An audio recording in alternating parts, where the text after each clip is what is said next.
Thank you for wanting to learn more about my own journey. Like any journey worth noting, mine took years in the making. My story includes struggles with food addiction, obesity, anorexia, bulimia, yo-yo dieting, which included emotional and stress eating, binge eating disorder, and much more. But I promise you, there is a happy ending. So let me share the whole story with you. Hopefully, you're able to take some lessons away from my story. So here we go. My food and weight issues began very early. I was diagnosed with childhood obesity and food addiction at 18 months of age. Although my parents tried to remedy the situation as soon as they realised, for which I am truly grateful, the course of my life was changed and affected forever. When something is not familiar, people tend to reject it. And that's what happened to me. Childhood obesity was not very common when I was a child, and as a result, I was stared at, taunted, and teased by both children and adults. One of the closest rejections, lack of acceptance, and harshest judgments was from my paternal grandfather. School was filled with harsh life lessons. Kindergarten and my first year of school were the most difficult. I cried every day as I was severely bullied. The bullying caused me to suffer from low self-esteem, confidence, and body image issues. I was a shy child, and the bullying made me feel afraid to interact with peers or other children I did not know, and this led to social anxiety. It didn't help that I was not blessed with coordination, musical, or sporting ability. I was always picked last for most physical or sporting activities. This continued to feed my lack of self-esteem and confidence. The only thing that I was good at was academics, so I suppose being a little nerd was the only thing that gave me confidence and boosted my esteem. Unlike many people, I was lucky as my bullying ceased thanks to one very brave little girl named Rachel. She stood up to the bullies for me and helped me to increase my self-esteem and confidence over time. She didn't see my weight. She saw a vulnerable girl who needed her help and she came to my rescue. She became both my warrior against the bullies and my best friend. By the end of primary school, I was in the normal weight range and I had lots of friends. However, the effects of childhood obesity and bullying remained with me. And so did all of this throughout my adult life. I always saw myself larger than I was. I was constantly comparing myself to others, and I always felt as though I wasn't good enough in everything I did. My poor parents tried so hard to help me find an activity that I both enjoyed and was good at. Little athletics, swimming, tennis, ballet, jazz, basketball, and the list goes on and on. But of course, my lack of coordination, musical and physical prowess, left me still feeling as though I was just not good at anything. Well, finally, at the age of 16, I discovered something I both loved and excelled at, Latin and ballroom dancing. My passion for it fueled my drive all the way to state and national competitions and basically propelled a successful amateur, professional, and teaching career. At the age of 23, my life plummeted into a spiral of compounded grief. I had 3 major losses within 3 months, and this threw my entire life into chaos. My youngest sister passed away. I found out that my relationship partner, whom I was looking at planning a future and buying a house with, was cheating on me. And my dance partner wanted me to move to Sydney to advance our professional careers. So everything that was once steady ground under my feet was gone. All that was left was a constant landslide. Well, that's what it felt like. Every step I took felt unsteady, not knowing when or if the next step that I took would lead to another landslide. There was nothing to hang on to, and darkness felt like it was encompassing me. I had to find something that gave me some sense of steadiness and stability, something that I could hold on to and control, even when my world was still in chaos. I finally found that the only certainty and control I could have was over food, sports training, and exercise. In the beginning, it provided a solid ground and balance for survival. As time went on, the desire to control intensified. What I was not aware of at the time was that I feared feeling and the emotional pain, and this unconscious fear became my driving force for my control. I was running away and trying to hide from my grief and loss.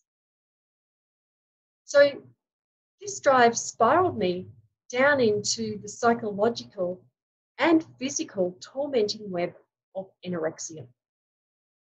I didn't even know it. People were telling me I was losing too much weight and they were worried about me, but I was so disconnected from myself, reality, and the world around me that I didn't really hear them or even care. I had gone from 47 kilos to 41 kilos. It caused so many arguments between my parents and me. Now looking back, I feel so sorry for my parents for what I put them through, and particularly my mum. They had just lost one daughter and they were watching their other daughter self-destruct in front of them and trying to deal with their own grief and loss. And, I was just adding more stress to this. And this was at a time when they didn't need any more. Every time they tried to talk to me about it, I threw back a torrent of anger and fury. Now I realized that this was my ED or anorexia brain wanting to maintain control, because anger is its main line of defense and survival against those who it perceives to be a threat. Reflecting back, as I said, this makes me really sad that I did this to them. I did this to my mother, who was just trying to help and support me.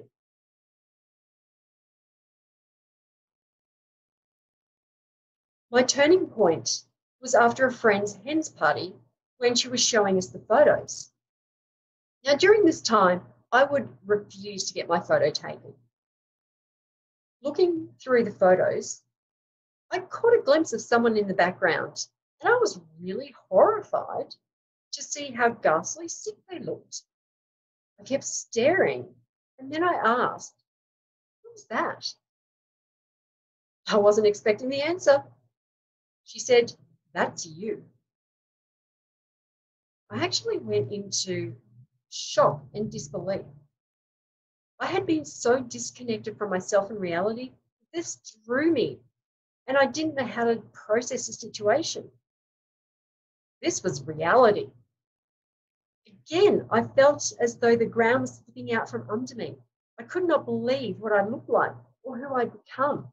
And part of me wanted not to look like that or be that, and yet the other parts of me did not want to connect with reality still. Because reality meant opening up the floodgates of feeling and emotional pain.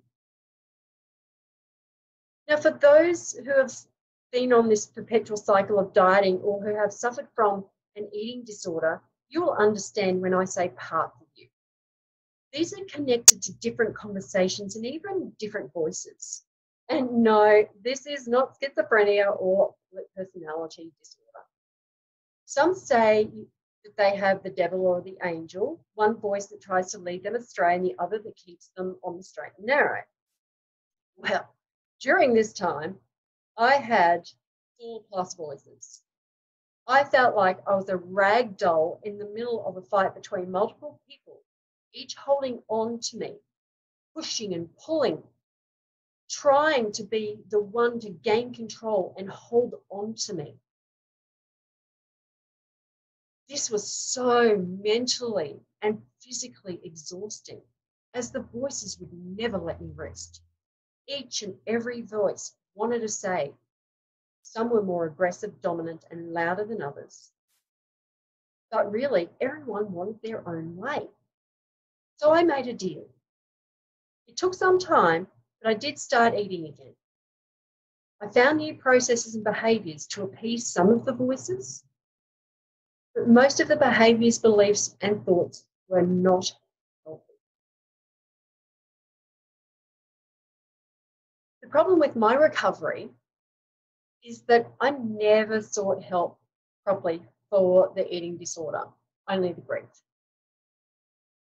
The compromise was bulimia, and binge eating disorder really followed that. This is when I think my life became a little more consumed by food, exercise, scales, calories, body hatred, shame, depression, and more. And I know that sounds really odd, but that's how I felt. My entire world, how I felt and what I did, was all determined by my food, the amount I exercised, and the damn numbers on the scales or the measuring tape. Where before it hadn't been, or I hadn't been awake or aware enough because I'd been so disconnected from reality. But now that I was connected with reality, it seemed that it was still so torturous.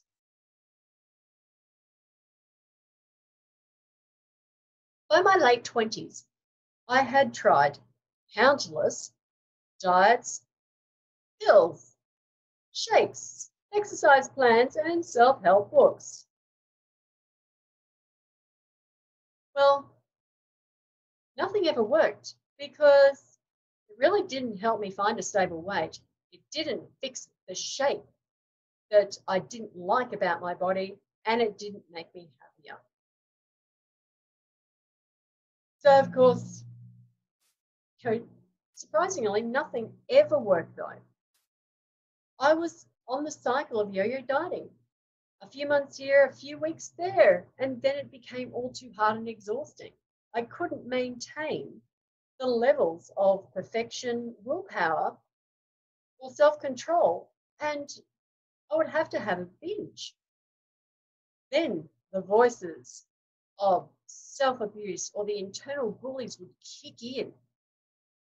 I would follow one of two paths all of the time. Rebel and continue to eat badly for days or weeks, telling the voices to bugger off and leave me alone, or I would get back on track and continue the next day. The next day or week would involve overcompensating, restriction, and or increasing my exercise because I felt so disgusting, so ashamed, and constantly wondering, what is wrong with me? Sound familiar? I just felt like I was getting on top of my food and weight issues and feeling normal when I protruded 2 discs in my back and my life was thrown into chaos all over again. I could not exercise, perform, teach, dance, and work. Really, even sitting and walking was hard. This triggered severe depression. And before I knew it, once again, I turned to my old friend to help me to cope with the pain, the grief, the loss, feelings of isolation and loneliness. Oh, yes, it was food. I went from a size 8 to a size 14. And again, my life felt like it was controlled and consumed by food and weight. Slowly, I began to get my life back on track, and my reliance on food had reduced.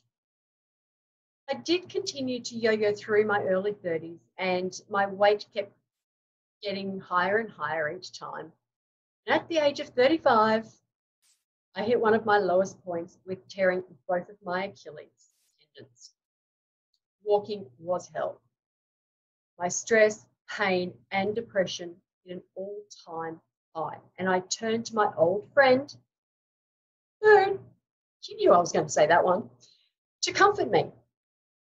I soon found myself the heaviest and largest I had ever been. I was stuffing myself into a size 18. I don't even know how much I really weighed because I was so depressed when I hit 82 kilos that I stopped weighing. Now, I know that some of you will say, 82 kilos, come on, that's not heavy. But for me, I'm a tiny frame. So that actually made me obese. So my life had really come full circle. I felt like an addict. I was completely and absolutely controlled, consumed, trapped, and imprisoned by food. I didn't have a name for it at the time. I didn't realize it was food addiction. But I had completely isolated myself from everyone as I was so depressed, in so much pain, and I was so ashamed of myself and, of course, my weight. I was sitting in my lounge room one day, doing my typical binging process, when it was like a lightning bolt hit me. The sudden flash came from nowhere, stopping me in my tracks. And I was brought to tears with both realization and understanding. I finally had an answer. I was a food addict. This was the missing piece of the puzzle for me that underpinned my entire history with food, eating, and weight. And for the first time in my life, I knew things were going to be different. And that finally I was going to stop this cycle for good. I had the light at the end of the tunnel, and I could see it, and I could feel it. I began researching like a crazy woman. I got my hands on anything and everything related to addiction, food addiction, binge eating, stress and trauma, brain chemistry, genetics, brain functioning. The moment that I put it together, my entire food and weight timeline, just everything came together with all of the aspects of addiction. So everything, obesity, food addiction, anorexia, bulimia, binge eating disorder, nighttime eating, everything was connected to an aspect of addiction. And this was the moment my recovery actually began. I realized that it was just one factor that contributed and maintained my food and weight issues. It was the complete puzzle of my timeline of disorders, relationship and connection to food and eating, brain function and brain chemistry, social relationships and parenting experiences, both positive and negative, personality and psychological processes such as processing of my emotions, coping strategies, beliefs, thought processes, and all of my life experiences. Again, both positive and negative, such as my grief and loss and my trauma. And then biochemistry, hormones and genetics. I put it all together.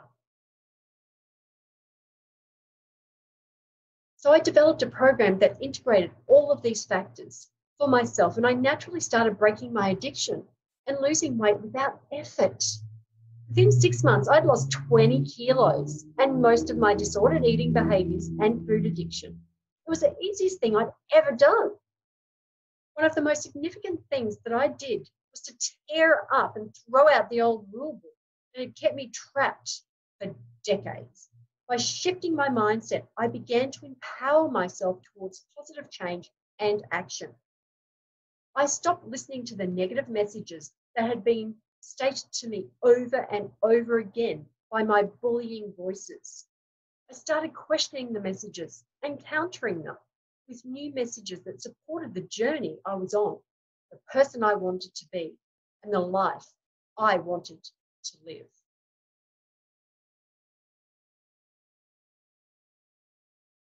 I completely changed the philosophies by which I lived my life. This was the most empowering gift I gave myself throughout the journey. For the first time in my life, I had a positive relationship with food, weight, my body, and myself. And this enabled me to make informed choices for health and living life. I developed a true connection and relationship with myself that included acceptance, most importantly, my body and all of its perceived flaws, and myself unconditionally. Put in boundaries. It was understanding, kindness, nurturing, praise, acknowledgement, celebration. By completely resetting my mindset, it allowed me to continue to lose more weight and all of my addiction within 12 months. And within that time, I had lost over 30 kilos. I have maintained a stable weight since 2009, which is the first time in my life. I have not returned to disordered eating or addiction, as I know how to manage it and make choices to support a life without these patterns. I now know what triggers my addiction and disordered eating, which is fatigue, stress, starvation mode, and certain foods. My relationship with food is healthy. I deeply understand my body, my cravings, and food, which allows me to have the power of choice. Food is my friend and what keeps me healthy. I have created a healthy enjoyment of food. It is my choice not to eat the foods that will trigger a binge. Yes, there are still days when I get cravings or feel like I want to binge. I am not depriving myself, as I am making an informed choice not to do this to myself or my body. I know when I am balanced and okay to have something that may be a little bit more exciting. Even when I am presented with a choice, I determine if I want it or not. Sometimes the answer is yes, and other times it's no. The most important aspect is that I plan ahead. I have what I call healthy replacement foods that allow me to have the yum when I have those cravings, so that I've set myself up for success, knowing that these foods will satisfy the cravings without resulting in any form of binging behavior.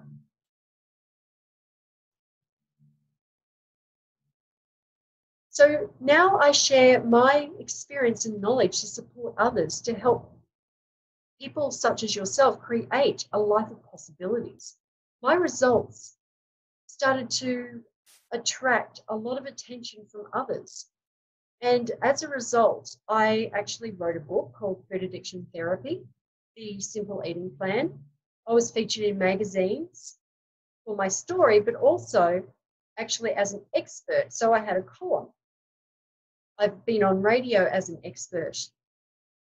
I've been asked to speak at events, and I used my program in my clinic, Fit Minds and Bodies. I combine my personal journey with professional knowledge and the latest research to help people just like you deeply understand your own food, eating, body and weight issues, and provide you with the knowledge, skills and tools to help you shift and reset your mindset to create that new relationship with food and your body and live a positive, healthy and balanced life. And I can tell you, there is nothing better than finally breaking free of the roller coaster and finding enjoyment, happiness, confidence, and the ability to live life the way you really want. So thank you for watching and listening to my story and learning about my experiences. I would love to help you get started on understanding your own stories and experiences and support you in creating positive change in your mindsets and lifestyles. I want to be able to help you understand your pieces of the puzzle to help you create the steps towards empowering yourself, from shifting your mindset to resetting your mindset, and eventually designing the life you want to live. So this will empower you to find your purpose and live the life from your true, authentic self.